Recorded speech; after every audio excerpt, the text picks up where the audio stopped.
İnne şeytane lekum aduvun fettehiduhu aduva. Bir şeytan size düşman diye Allah Teala.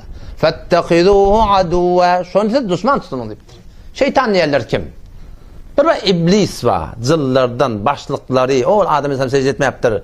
O cıllardan ne kadar ha cemaat var bizim kılıyalak. Ve enne minnel muslimune ve minnel kasitun diye Sure-i Cenne geliyor. Cıllan öyle dilinden bir de Müslümanlar da var. Gayrimüslimler de badittir yani billerden. Hudaya teslim olup verirler de var. Doğru imanlı adamı da var, imansız adamı da badittir şöyle. Cıllar da şüpherim bizim kıyalak. Ola da cemaat. O cılları, o şeytani ki Huday Tesla'da inne şeytane lekum adu. Şu şeytan size düşman.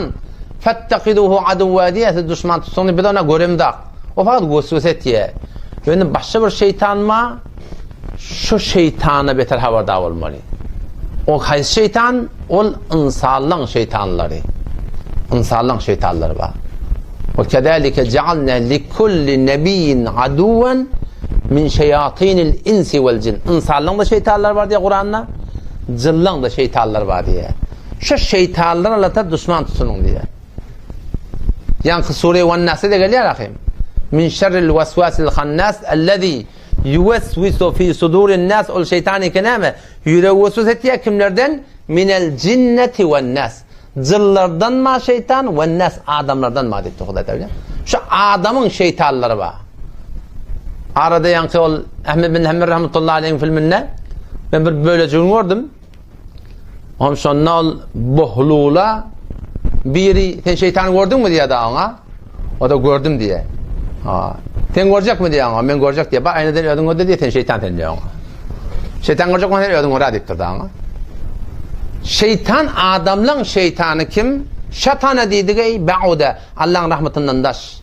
Bir namaz etmeyen adam, namazı maskara etmeyen adam, sakkalı maskara etmeyen adam, hicabı maskara etmeyen adam, ekerden vurdurup bir adam, zat vurdurup bir adam, yine burada şu kullen haram bilen, ati doğrudunla yaşap veren adam, Kur'an'ın tabirini şuna şeytan derler.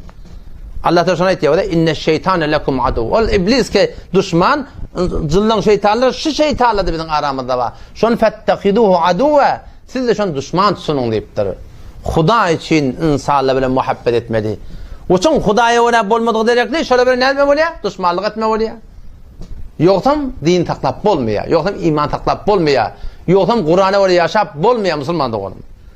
Hudaylıklı adamla bilen katlaşmaklık, oturuşmaklık, turuşmaklık sen Hudaya yakin et ya. Hudaysız adam, bidin adam, binamaz adam, bethecab adam, bidin hanıma bilen katlaşmaklık da bir nimet ya. Hudaydan daşalık yer yani.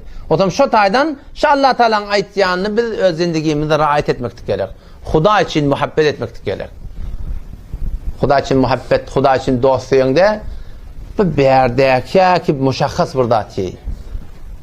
Televizyonun üstünden, fezai mecazinin üstünden rahatçak Yahudilerin filmini, Mesihilerin filmini, Çini kafirlerin filmlerini, Hindu kafirlerin filmlerini Müslüman rahatçak oturup gözlep hanım bilen hanımada bilen doğrusu şeytanı da tutulmaklık şu.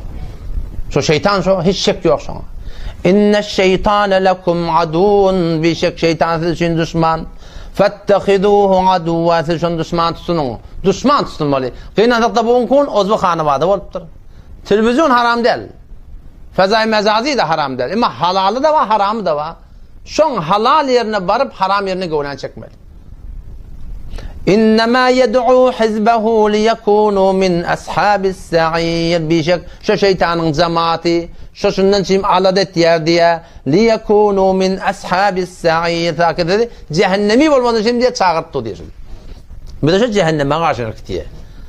Sen vakti bir kanala girten mulhitlenke yine buradadın ka, sen ona yandan agahın yok, hutbuğu zihni şubahat dörep, hutbuğu şuna karşı meylet yerden.